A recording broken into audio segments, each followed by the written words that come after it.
కాంగ్రెస్ అధినేత్రి సోనియా గాంధీ తెలంగాణ నుంచి లోక్సభకు పోటీ చేస్తారన్న వార్తలపై ఆ పార్టీ కీలక నేత మాజీ ఎంపీ వి హనుమంతరావు స్పందించారు. ముఖ్యమంత్రి రేవంత్ రెడ్డి మంచి ప్రతిపాదన చేశారని ప్రశంసించారు. సోనియా పోటీ చేస్తారంటే అందరం స్వాగతించడమే కాదని బంపర్ మెజార్టీతో గెలిపించడానికి కృషి చేస్తామని అన్నారు. ఆయన సోనియా తెలంగాణ నుంచి పోటీ చేస్తే పార్లమెంట్ ఎన్నికలు మంచి ఇంపాక్ట్ పడుతుందని అభిప్రాయపడ్డారు.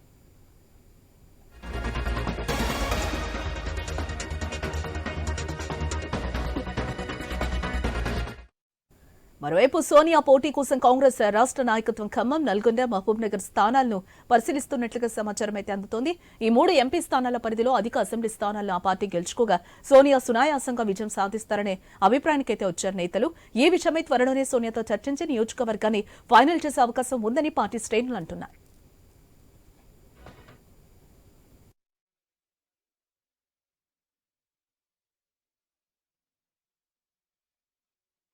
నేను పేపర్లో చూసిన ఏది రేవంత్ రెడ్డి గారు సోనియా గాంధీ గారికి చెప్పడం ఆమె ఖమ్మం నుంచి వస్తే దానికంటే అదృష్టం ఏముందిరా బాబు.